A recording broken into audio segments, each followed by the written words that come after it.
విడిగా ఎక్కడ పెడితే అక్కడ బెల్ట్ షాపులు పెట్టి తాగిన వాళ్ళు ఆడవాళ్ళని ఏ విధంగా రేపులు చేస్తూ వాళ్ళ మీద దాడులు చేస్తూ ఈ మధ్యలోనే ఎంతమంది మీద కత్తి దాడులు జరిగాయి మనమే చూసాం. ఎన్ని గృహంలో పిల్లల మీద దాడులు జరిగాయి మనం చూసాం. నిన్న నగిరిలో విజయపురంలో ఎస్సీ కాలనీలో దూరి పాపము జనాల్ని కొట్టారు తాగేసి వాళ్ళు.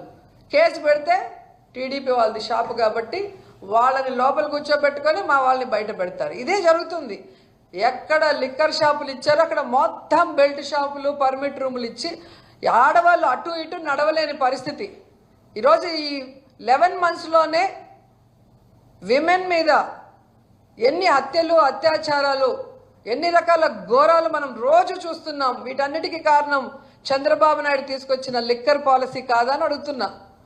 జగన్మోహన్ రెడ్డి గారి ఆడవాళ్ళ తాళులు కాపాడే విధంగా వాళ్ళ ఇంట్లో మగవాళ్ళ ఆరోగ్యాన్ని మెరుగుపరుస్తూ వాళ్ళ ఆర్థిక పరిస్థితి మెరుగుపరిచే విధంగా ఆయన ఎంతో గొప్పగా ఆలోచించి చేస్తే వాటిని ఎత్తేసి మళ్ళీ మేము లిక్కర్ స్కామ్ చేశామని మా లీడర్ల మీద కేసులు పెట్టి దొంగ కేసులు ఈరోజు విచారణ పేరుతో మీరు నీతిమాలిన రాజకీయాలు చేస్తుంటే మేము తప్పు చేయలేదు కాబట్టి మేము న్యాయం పరంగా పోరాటం చేస్తాము, కడిగిన ముత్యంలాగా బయటకు వస్తామని కూడా ఈ సందర్భంగా తెలియజేసుకుంటున్నాం.